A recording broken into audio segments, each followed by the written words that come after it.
Dear students, in this section, let us discuss about another important spectroscopy, namely C13 nuclear magnetic resonance spectroscopy. So you have already known the various basic aspects of NMR spectroscopy. We have learned about proton NMR, chemical shift, spin-spin coupling in proton NMR spectroscopy. The principle involved in C13 NMR, like chemical shift and spin-spin coupling, is the same. The basic principle between proton NMR and the C13 NMR is the same. There is no, obviously, there is no difference in the principle of both C13 and proton NMR spectroscopy. However, there are certain minute differences in the measurement, operation, and in the applications. Next to proton NMR spectroscopy, C13 NMR spectroscopy is of great use to organic chemists especially, because the isotopic carbon C13 is which is found in organic compounds can be easily identified, and its chemical environment can be noted down using C13 NMR spectroscopy. You know very well the basic differences between proton and C13 NMR. C13 is an isotope of carbon, C12, okay, which can give you a nuclear spin of 1/2, as similar to proton NMR. It has got a half integral spin. Okay, the magnetic moment of C13 NMR is comparatively very less than proton NMR. It is 0.7021. Also, the resonance frequency is also quite different. Proton NMR resonates at 100 megahertz applied field, whereas C13 resonates at a lower frequency, about 40 to 45 megahertz. Okay, and you know the GN, gyromagnetic ratio, is about 5.585 for proton NMR spectroscopy, and it is very less when compared to proton NMR, which is about 1.404 GN value for a C13. Okay, and the natural abundance, if you take the natural abundance, C13 is about 1.1 percentage natural abundance, whereas proton has got almost 100 percentage of a natural abundance. Since it is being an isotope, C13 is being an isotope, it is very rare to find a C13 carbon in a sequence of carbon in organic compound. So only 1.1 percentage of natural abundance, and hence the intensity of the spectral lines is quite very low, is of very low intensity. So until finding the FT NMR, Fourier transformation NMR, the finding of the intensity of C13 spectral lines are very difficult for the spectroscopist. So therefore, but now we have developed techniques to improve the intensities of a spectral line in C13 NMR. So this is the basic difference. One is the natural abundance, and another is the GN value, which is 1.404. So because of the natural abundance and the gyromagnetic ratio, low gyromagnetic ratio, the intensities of C13 NMR is very poor. Okay. So the chemical shift value in proton NMR is about 10 to 12 ppm. Delta scale value is about 12 ppm to the maximum in proton NMR. Whereas in C13 NMR, it is about 25 times. It is about 25 times greater than that of a proton NMR spectroscopy. Okay, so this is considerably a greater value of delta parameter. So the advantage of having this wide range of chemical shift is you can get very distinct peaks. Okay, distinct peaks well separated from each other. Okay, so as a result, when compared to proton NMR, C13 NMR spectrum is a very easy to be observed, and it is a very simple and not a complicated one. And generally used standard to measure the chemical shift is TMS. TMS is a standard. Tetramethylsilane is a standard used for proton NMR. The same standard can be used in C13 NMR also. But you can, instead of C13, you can also use carbon disulfide, and you can use dioxane solution. Aqueous dioxane solution can also be used as a standard in C13 NMR. Okay, so these are the commonly used standards. So when referring to TMS, the delta value is arbitrarily fixed as 0 in the right hand side of the spectrum, like proton NMR. Okay, so spin coupling in C13 NMR. How about the spin coupling? Like proton NMR, the principle involved in spin coupling is the same.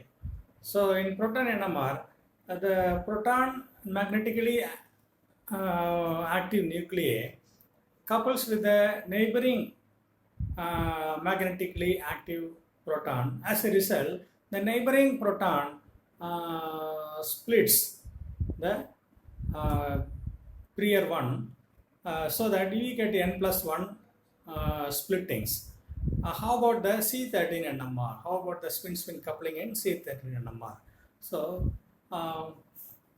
probably in C13 NMR, I told you it is looks very simple, not a complicated spectrum like proton NMR, because of the natural availability of a C13. It is only 1.1% availability. So as a result, the less concentrated or not concentrated samples possess very rare availability of neighboring C13 carbon to be found.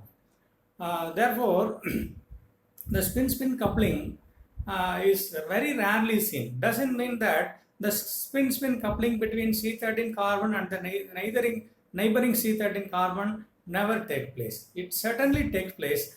When there is a neighboring C13 carbon, the spin coupling should take place, and it would take place. But at the same time, because of the natural abundance is very poor, it is in 100 carbons, sequence of 100 carbon, there is only one C13 is to be found. Okay, but in most of the samples, enriched samples, the C13 carbon is at least 2 or 3 bond distances away from the C13 carbon. So, and hence the coupling, it is usually a decoupled one. Okay, so therefore coupling between C13 to neighboring C13 is a rare phenomena in a C13 NMR spectroscopy. Okay, how about the coupling of C13 with the neighboring proton? Okay, so you know very well, proton is which is attached to C13 is a magnetic nuclei. Okay, possessing a spin of 1/2. So therefore, there is a 100% probability that C13 couples with the proton of the neighboring carbon. Okay, proton of the neighboring molecule. So therefore the coupling between carbon and proton, certainly it will take place. Okay, but however this can be both help and hindrance. This can be both advantageous and disadvantageous in certain cases. It is advantageous in the sense you can find out the nature of proton attached to the C13 carbon, whether it is double bonded proton or a triple bonded, okay, that can be, or it is a single bonded proton, so attached to the carbon, okay, I mean single bonded carbon attached to proton. So that can be of help because you can find out the nature of a neighboring proton in the attached to this one. So as a result, what happens is you will get a different coupling constant value.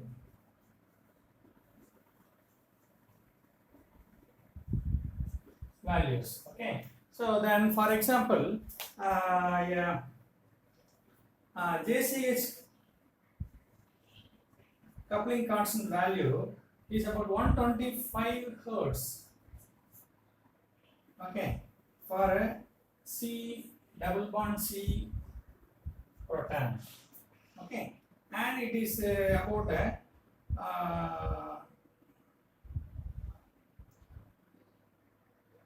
it is about 170. It is 170 hertz for JCH value for a single bonded carbon. This is about 125 hertz. Okay, and when this C triple bond C H, okay, and this is around 250 hertz. So the coupling constant JCH value for different for the proton attached to the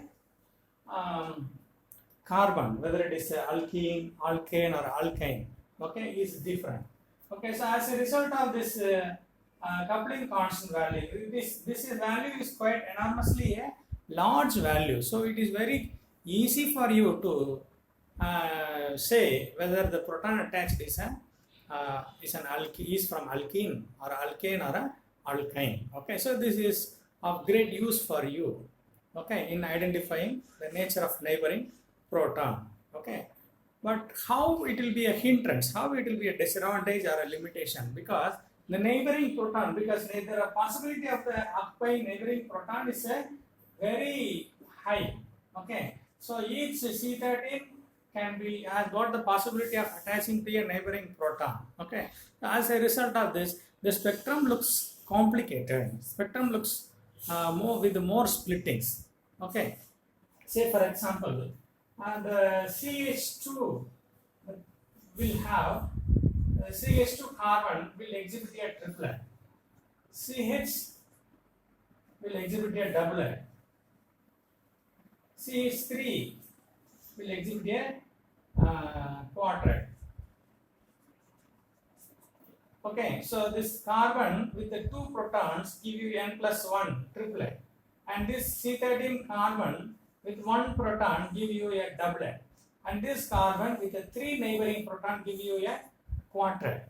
Okay, so what, as a result of this, every neighboring proton coupling with the C13 carbon give you too much of spin multiplets. Okay, so that as a result the spectrum looks slightly complicated. The limitation being is that because of the natural abundance, the C13 carbon is already less intense by nature. So when the spin-spin coupling take place, as a result of the spin multiplets, the intensity of the spectrum looks very feeble.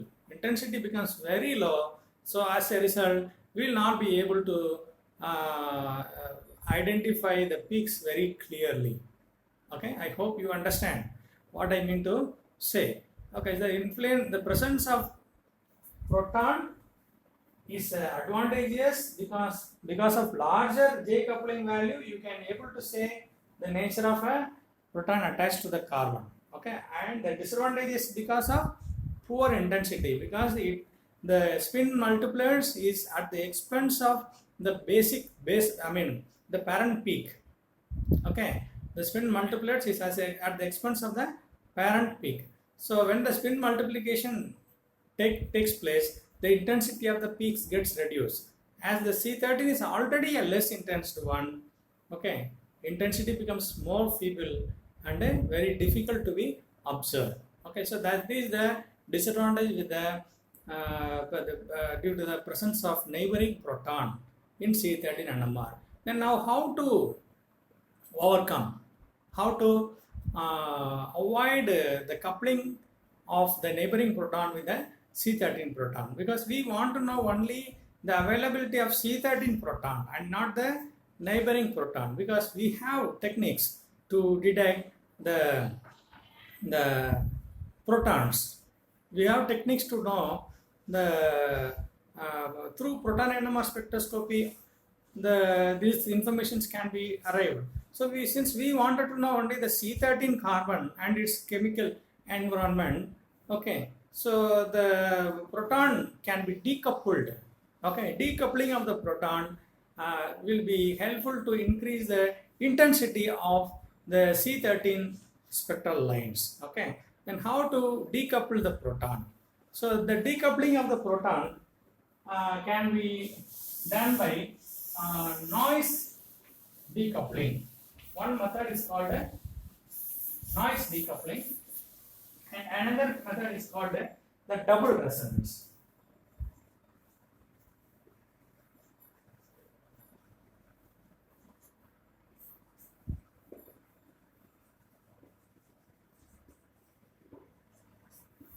Okay, double resonance and noise decoupling. These two methods can give you a simplified C13 spectra devoid of the proton nuclei. Okay, so how the doubling, the double resonance technique is being done. Okay, so when the pumping of the C13 takes place at around 25 megahertz, so at the whenever you find there is a proton coupling with the C13, okay, so at the particular point you have to pump, or you must resonate the proton with 100 megahertz.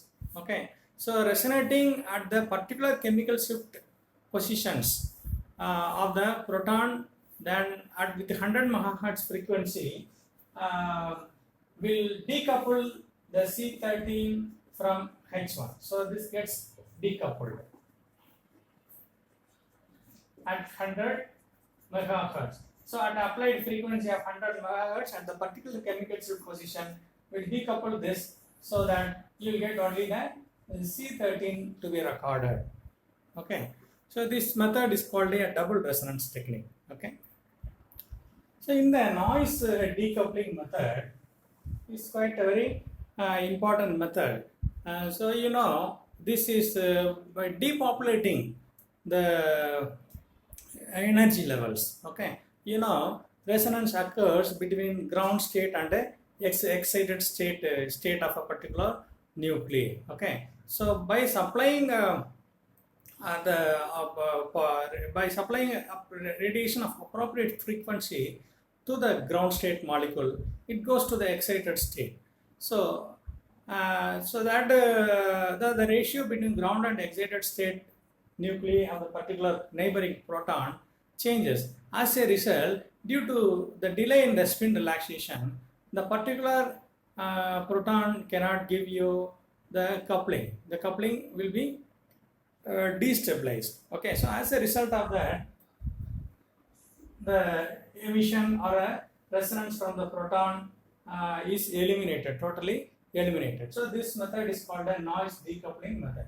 So by these two methods, one by double resonance and number two by noise decoupling, and by enriching the C13 samples, you can increase the intensity of the spectrum, and by these two methods you can avoid the coupling of the neighboring carbon with the neighboring proton. So that way, by the way, you can get a simplified spectra. So in the absence of noise decoupling, okay, or in the absence of double resonance, the spin multipliers are said to occur.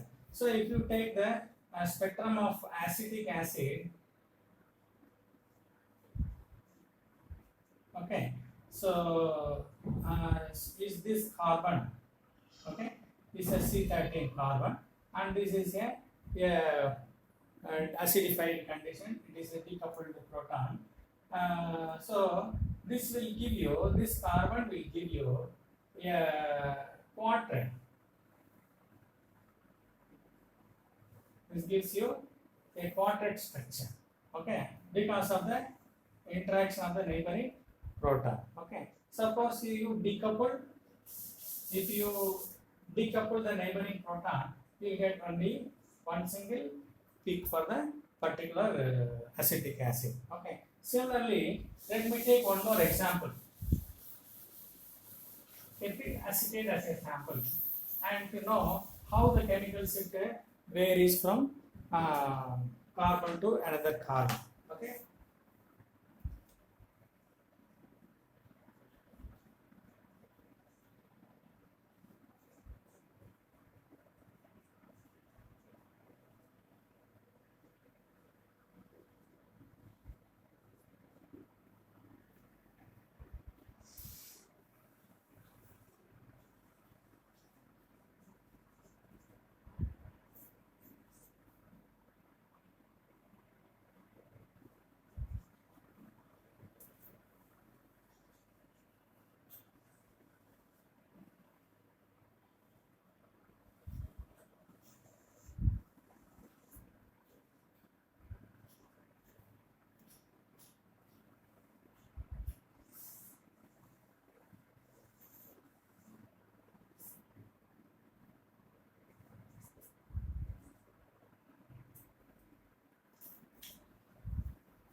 So this is a spectrum of ethyl acetate, C13 NMR spectrum of ethyl acetate, provided, there is no coupling between the neighboring proton.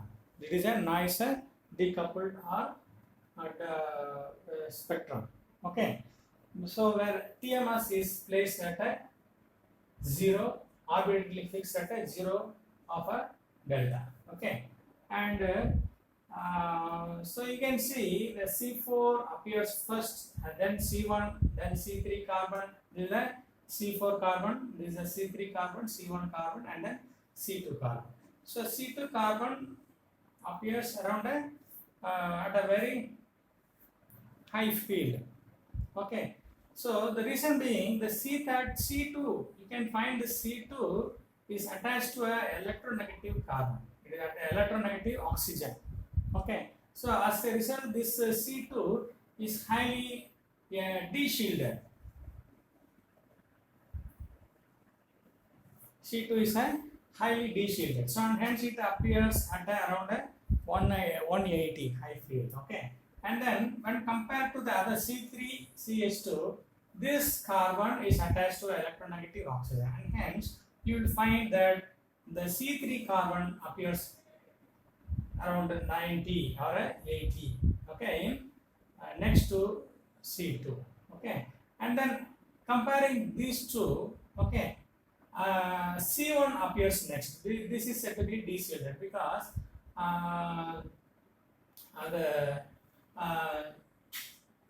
this is said to be de-shielded because CH3 is away from this electronegative oxygen. Okay, it is one step away from the one carbon away from this. So this is de-shielded when compared to this one. So then you get a C1. Okay, C1 is a de-shielded, and CH3 is highly shielded. Of all the carbon, CH3 is highly shielded. So the C4 carbon appears very closer to TMS. Okay, so this is how the chemical shift values of the chemical shift values of C13 NMR look like. Okay, so let me summarize one by one. So the principle involved in proton NMR and C13 NMR is almost the same, because both the nuclei are magnetically active nuclei, okay, with a spin of 1/2. C13 is an isotope, whereas proton H1 is a normal nuclei. Okay, now the natural abundance of C13 is about a 1.1 percentage when compared to proton of 100%. So because of low natural abundance and very poor gyromagnetic ratio, the intensities of C13 NMR is always very weak. Okay. The standard used in C13 NMR, it can be TMS. Okay. Or otherwise you can use carbon disulfide or aqueous dioxide solution. Okay. Chemical shift range delta value for C13 is around 25 times greater than proton NMR. It is about 250 ppm, whereas for proton NMR it is about 10 to 12 ppm. Okay.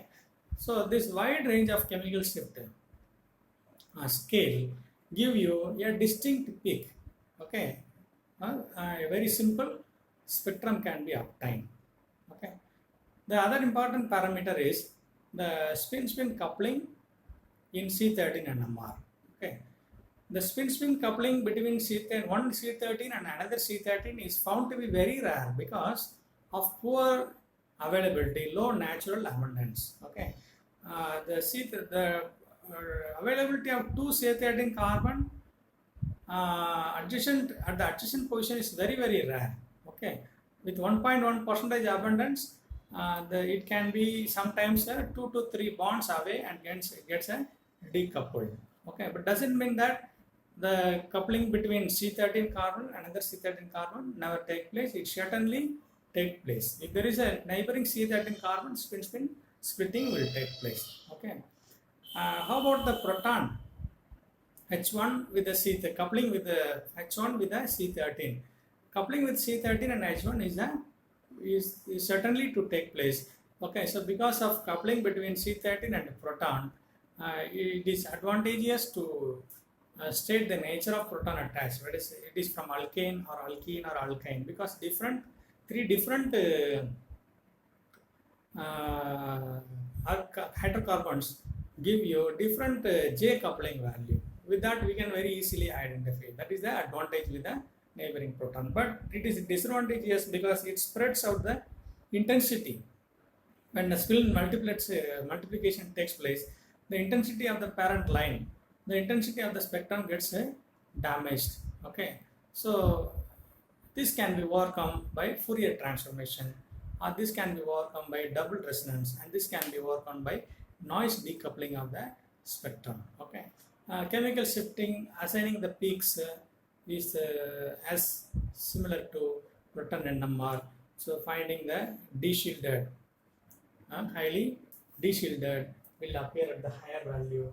Okay, and highly shielded will appear at the nearer to TMS. Okay, at the very lower value. So with this basic introduction about C13's NMR spectroscopy, we complete this session. If you have any doubts, you can post it in the comment box. Thank you.